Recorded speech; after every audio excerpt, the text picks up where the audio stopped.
I'll go again. Just thought I'd ask a question. With the midterms coming up in November, how many of you would vote for me? Huh? Seriously, how many of you would vote for me? Well, that'll never be a reality because there's no way that I could afford to run. But I assure you that if I were in a position to run, and if I were elected as a senator, I wouldn't put up with all of the crime and corruption that takes place in Washington. I'd make certain that everyone read the bills before they went ahead and signed them into law. The problem that we have in America is obvious to anyone and everyone that pays attention to what's going on around them. I was just kidding if you'd vote for me, because once again, that would never happen. But what we do need to do is we need to find people that have similar values. We need to find people that love this country and want this country to be successful, not only for themselves, but for their children and for their children's children. And under the present hierarchy, that's pretty much impossible. That'll never happen based on the events as they're unfolding. Congress is a total mess.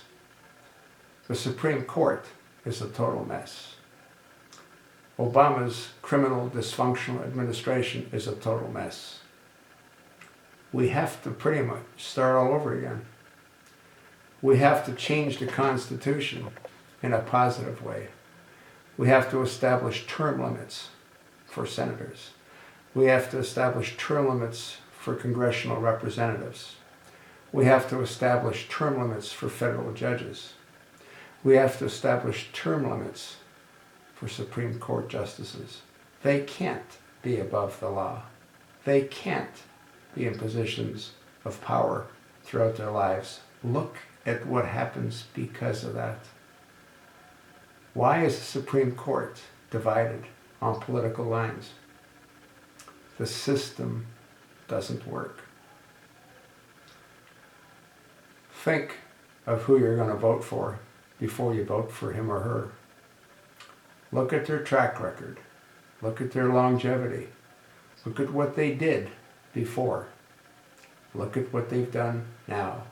Take a look at the financials of those that have been in Congress for a period of time. Folks like Trent Franks.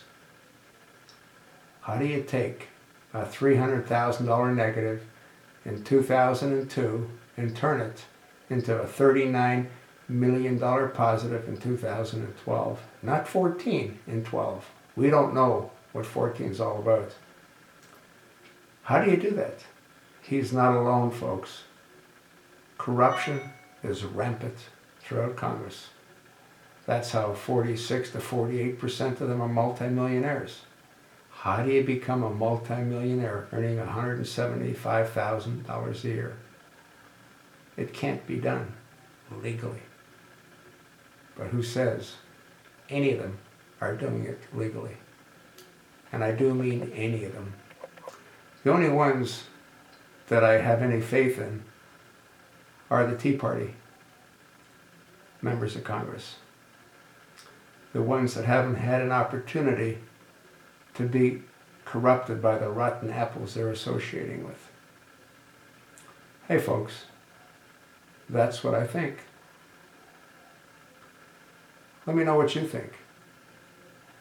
Let me know if you think that it would take somebody with character, somebody with honesty, somebody that loves this country to help turn this around. Let me know. I told you what I think.